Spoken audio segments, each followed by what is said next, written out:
to you today. A couple of announcements. I want to make sure that everyone is on the same page. We are celebrating in this month Black History, but we're also commemorating God's history. Yeah, His story this Wednesday commemorates the holiest of seasons in the Christian church. We, in some circles, call it Ash Wednesday. And as a church family, on this Wednesday, we begin 40 days of Lent. And for us that call this place the Mount, our church home, I am calling on each of you in the midst of this pandemic to lift up your voice and turn down the table. Oh God, yeah. We're going on a fast, and we want you to, again, prepare your hearts and tune your minds to the fast that is before us in these 40 days. And in these 40 days, we will join together every morning at 7 a.m. For a brief inspiration and contemplation on God's Word and how we are called to lift our voice in this strange land. So again, our fast begins this Wednesday for 40 days. We will be on our prayer call for 40 days every morning at 7 a.m., very briefly, but a powerful moment in God. And then in the midst of that, we're asking you to reserve $1 per day. $1 per day so that we can be ready and willing to render this offering above our tithe and offering to the Lord on Resurrection Sunday. That is a resurrection seed offering that we're calling on each and every member to come with. Everyone. $40, not per household, but per person, as we celebrate in this season of Lent. Now, if you're turning down the table, if you're abstaining from certain things, that means you're increasing in one thing. Usually that's called currency. So $40 above your tithes and offering, we want you to be ready to give it on that Resurrection Sunday. In fact, if you have it today, just go on and give it as a down payment on what God's about to do in these next 40 days. Also, every Sunday at 2 o'clock, the men of our church will come together to support one another through our strange lands and walk, and he walks with me. I need some brothers to meet me at Tuckasegee Park at 2 o'clock so that we can walk together as we lift one another up and encourage each other in our health and in our spirit as we continue again to live in this strange land. Thank you for these brief announcements. Don't forget about the last week of this month. We're going to be lifting to you a very noted epidemiologist that's going to be sharing with us information about COVID-19. Please share this information. It's on the website. The fast also is on the website. Just go for it so that you can see what God is about to do and be a blessing to someone else while you're at it. God bless you again. Keep loving God and loving people to life.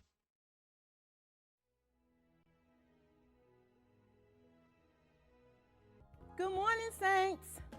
Please join me as we celebrate our heritage in litany. God, you have heard the anguished cries of our ancestors. Their souls echo and penetrate time to remind us of our foreparents who were brutally captured and forcibly enslaved as they left the peaceful womb of their African homeland. Stony the road we trod. God, you have seen the millions of dark bodies buried beneath the tumultuous waves of the deep. Bodies of African men and women who held the seeds of greatness. You have seen women's dreams for a united family vanished as they were sold at auction blocks. You have seen the legacy of the African American family decimated and demeaned by those who attempted to control our destiny. Bitter the chastening rod, felt in the days when hope unborn had died. God, you have ignited the sparks within us into a blazing demand for freedom, equity, and justice. Yet with a steady beat, have not our weary feet come to the place for which our fathers sighed? God, you have seen our tears. You have been pained by the evil of human hearts. Yet, you loved humanity enough that you sent your only Son to identify with the outcast, marginalized, and rejected. As the cries of Jesus pierced your heart, so have the cries of your people, cries from different cultures in different languages. God of our weary years, God of our silent tears. God, you've answered us during our exodus from Africa. You wiped every teardrop during our exile in captivity. Our foreparents dared to dream that one day on these shores we would become politicians, preachers, educators, doctors, writers, scientists, artists, and so much more. Lest our weary feet stray from the places, our God, where we met thee. Our ancestors' hard work, their courage, their convictions, and their beliefs in you paved the way for our emancipation and education. But it is clear, you have liberated us. You have set us free. Free at last, free at last. Thank God Almighty, I'm free at last. Shadowed beneath thy hand, may we forever stand, true to our God, true to our native land. Today I want to talk to you from a brief subject.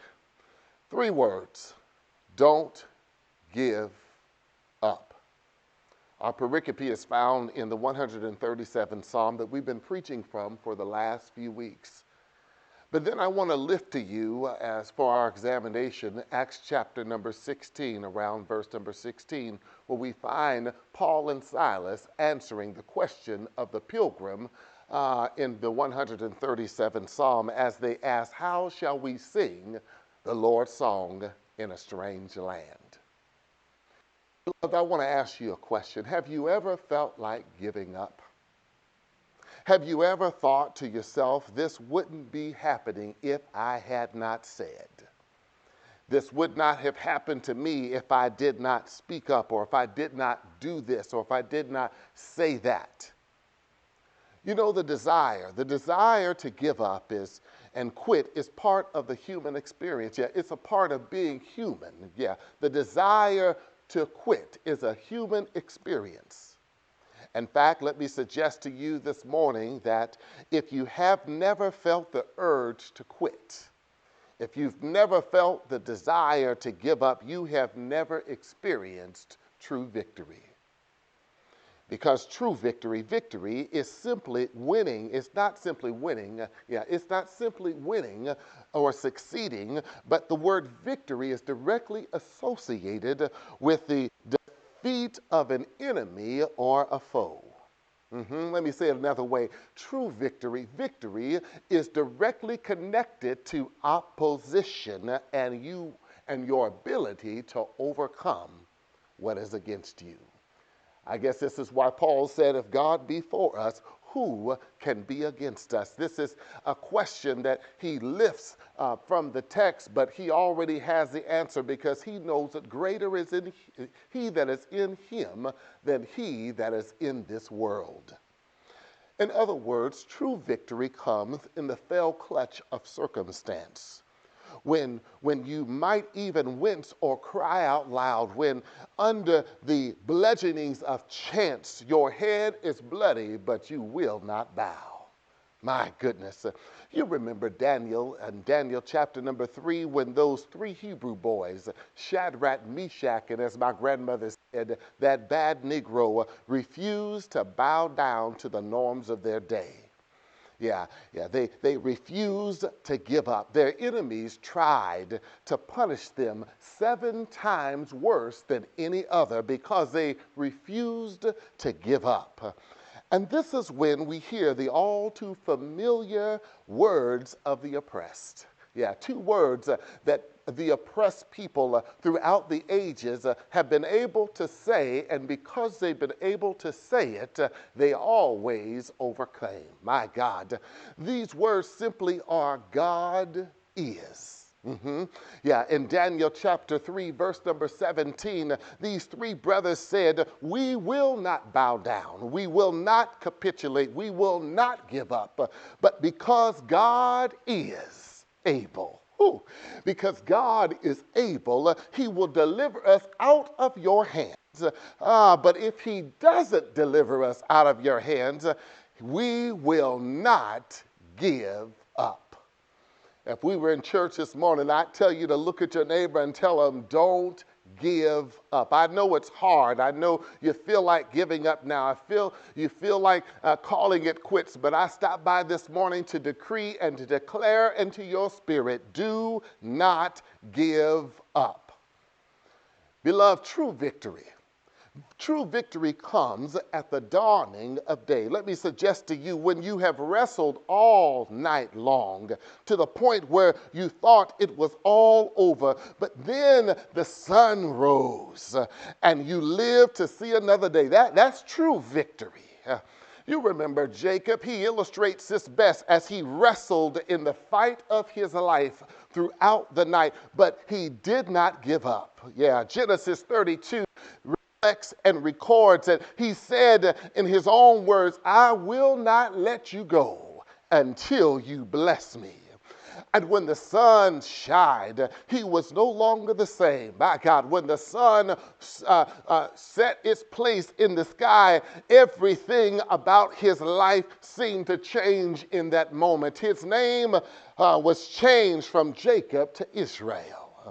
His name was changed from what others said he was, my God, to what God knew he was. Don't let people tell you who you are. You've got to look unto God, the author and finisher of your faith, the captain of your ship, the savior of your soul. It is he and only he that gives life. And because he gives life, he gives purpose. And that purpose is always revealed in him showing you who you are and what he created you to be. Yeah. It is the dawning of a new day, I suggest to you that God shows us new mercies. Yeah, the Bible tells us over and over again, but more succinctly, the prophet says that in the morning, God gives us new mercies every single morning. I know it, you may feel like you've always been in winter and Christmas will never come, but as the psalmist says, weeping may endure for a night, but joy comes in the morning. My God, true victory is when the doctor said one thing, but your faith in God says another. True victory is when you have a problem, but the problem does not have you. This is the reason why one can sing the Lord's song in a strange land. Yeah, this is why we can sing when we're happy and when we're sad. Yeah, this is why we have a song that the angels in heaven cannot sing. Hallelujah. This is why we shall overcome, because the blood of the Lamb and the words of our testimony. And although our testimony is stony, the road we trod, although our testimony may be at times bitter, the chastening rod, joy will come in the morning. Yeah, out of a glooming past. Out from a gloomy past, till now we stand at last where the white gleam of our bright star is past. But today, I quickly lift to your examination of the story about two men who sung the Lord's song in a strange land. Yeah, two brothers in this narrative today in Acts chapter number 16 who were not ashamed of the gospel of Jesus Christ, and they sang their song in a strange land. woven within the manuscripts of Acts chapter number 16. I believe it goes through verse number 26, 16 and 16. Yeah, 16 through 26. We see Paul and Silas, two of God's men, thrown into a prison because they were deemed no longer useful to the world around them. Oh God, they were deemed no longer useful for the world's gain. They were thrown into prison, but prison was not in them. Lord have mercy. They were in a strange land. They were in an odd predicament. They were in an uncomfortable situation, a prison, but they had a praise. Oh God. And there's nothing new. This is nothing new. This is nothing new in our lives. This is not that we have not heard before. Since the early 1960s and 50s, or no, even in the 70s, the United States prison population has grown 600%. Regardless of the increases or decreases in crime, our prison population has grown over 600%. In fact, multi-billion-dollar industries were created by building prisons, catch this, for the pipelines that are our brothers and fathers and have been manipulated into. My God, yeah, our brothers and our fathers in our communities have a pipeline that has been tailor-made for them to go from where they are into the prisons of our country. Yes, every week in America, a new crop of young black men and black boys are introduced to our justice system. They are incarcerated in a privatized American prison system. We won't go into why it's privatized, but suffice it to say, much like the text, their usefulness was no longer gained unless they were incarcerated. Yeah, that's what's going on. Our usefulness is no longer a gain in this country at times unless we are incarcerated. And today in the United States, hundreds of thousands of our sons and fathers and friends are locked up. But according to this text, there is hope. According to this text, there is a reason to sing.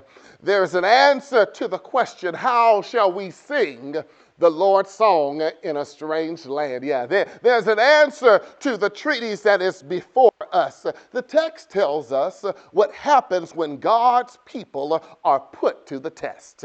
Yeah, every single time we're put to the test, this text tells us what is possible. Yeah, it tells us what happens when God's people are put to the test. The text tells us what happens when God's people are pushed to the point of giving up. This text tells us that when you feel like giving up, don't shut up. Oh, God, yeah, that's what the text is telling us today. When you feel like giving up, that's not the time to shut up. The Bible tells us in Acts chapter number 16, verse number 25, that at midnight, Paul and Silas sang praises unto God. I know you've heard this story before, but just give me a few minutes and let me share it again and represent it to you another way. At midnight, Paul and Silas, at the changing of day, Paul and Silas did not shut their mouths, but the Bible says that they sang praises to God, and the prisoners were able to hear them. Yeah, in the midst of the worst period of their lives to date, they did not shut up, but they spoke up. And because they spoke up, the other people were able to stand up. My God, at midnight, in a stressed and strained land, the Bible tells us that the devil pushed them. He pushed out of them what God put on the inside of them.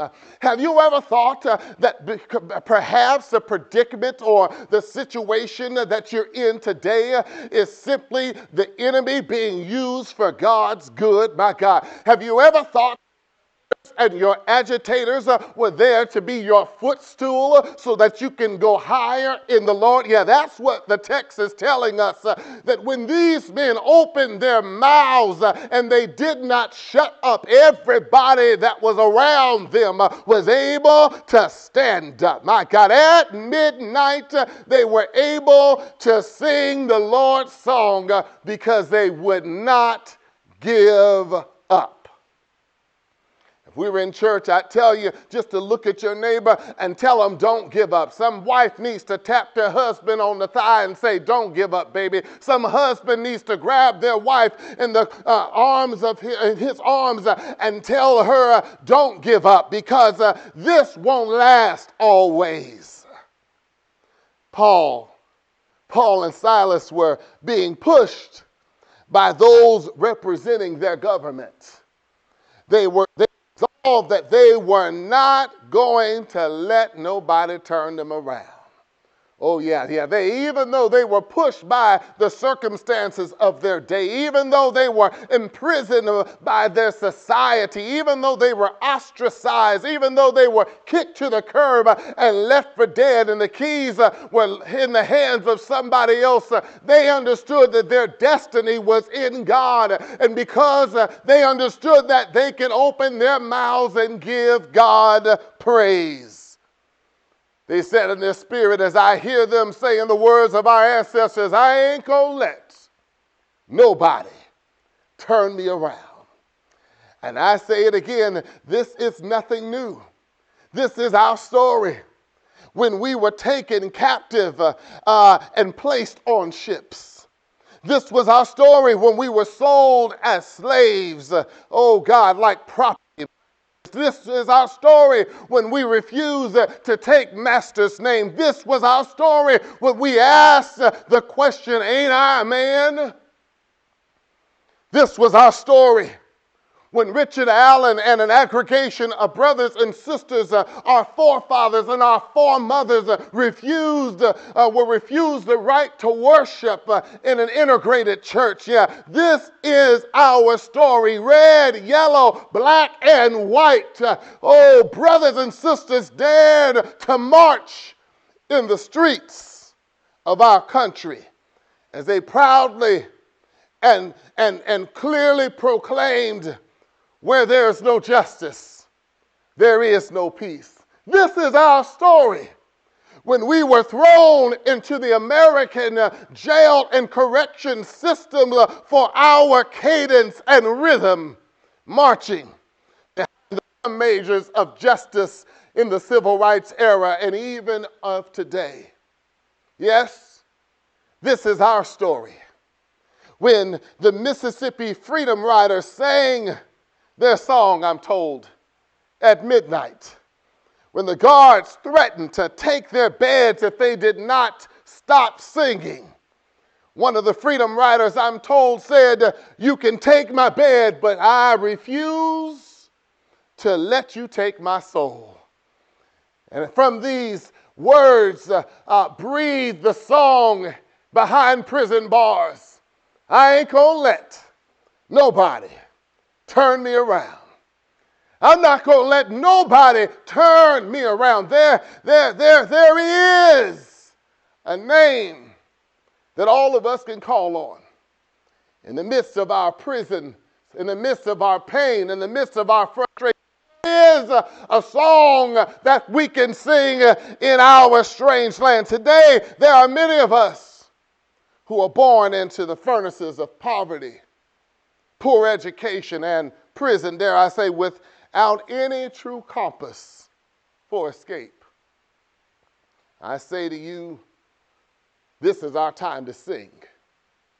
Yeah, this is our time to sing a song full of the faith that our dark past has taught us. This is the time to sing a song full of the hope that the present has brought us. Brothers and sisters, as the psalmist says, facing the rising sun of a new day begun, let us march on until victory is won. Yeah, sing a song like our ancestors sang in this strange land.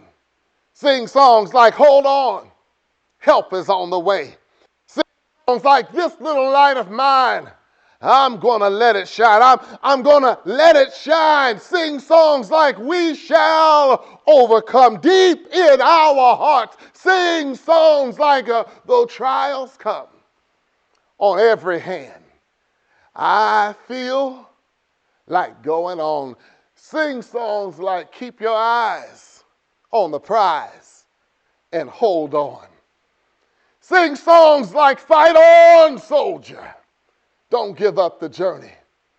For if you fight a good fight down here, oh, in that great getting up morning, you won't have to fight no more.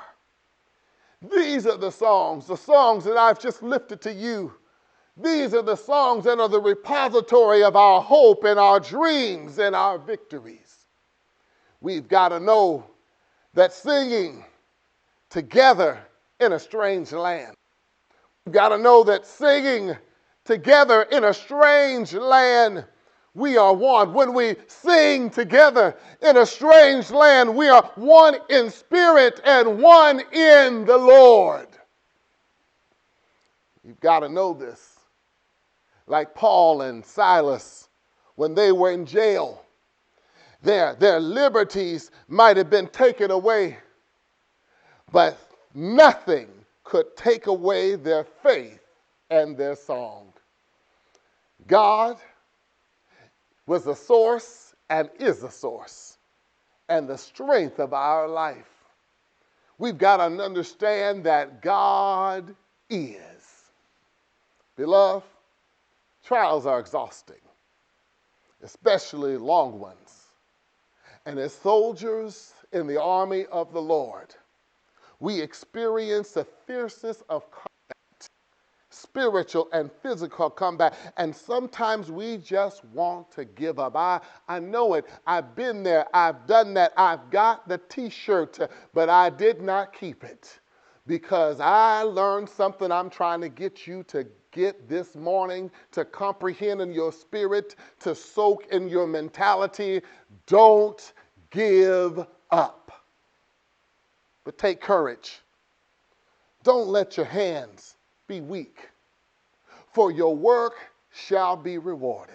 Oh God, I hear the Bible saying, don't give up when the familiar sins still crouching at your door after these many years pounce again with temptation. No, you've got to understand that 1 Corinthians 10:13 tells us that there is no temptation that has overtaken you that is common to man, but God is faithful, and he will not allow you to be tempted above or beyond your ability. But with that temptation, he will provide a way of escape that you may be able to endure it. Oh, somebody needs to shout, I'm enduring it today. We've got to understand that we cannot give up when we feel like the deep souls of weariness from a long battle with our persistent weaknesses. We cannot give up. We've got to know that 2 Corinthians 12:9 says, my grace is sufficient for you. My power is made perfect in your weakness. Don't give up, brothers and sisters. When your long sought after knockdown prayers have not been answered, don't give up. For I heard Jesus in Luke 18 tell us to keep on praying and not lose heart.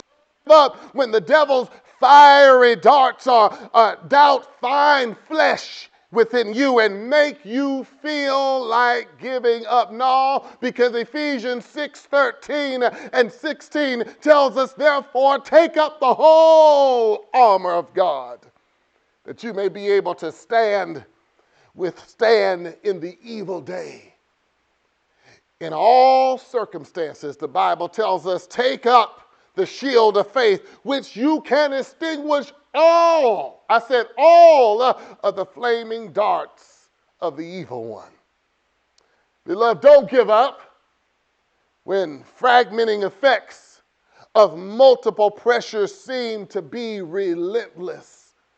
Take comfort in 2 Corinthians 6:4 and 5. But as servants of God, we are condemned ourselves every way, but great endurance in affliction, hardship, calamities, beatings, my God, imprisonments, riotous, laborless, sleepless nights, hunger, and the such. Don't give up when the field the Lord has assigned you to, oh God, is hard and the harvest does not seem to look promising.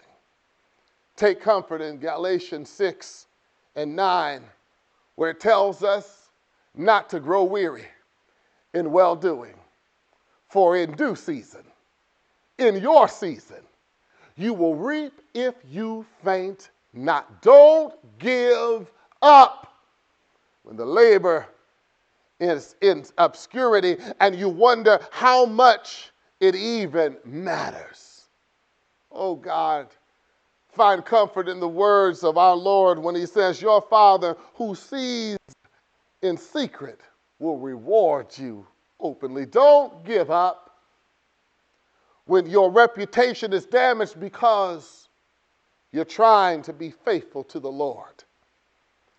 The Bible tells us to find comfort in the words of Jesus when he said, blessed are you when others revile you and persecute you and utter all kinds of evil against you falsely on his account.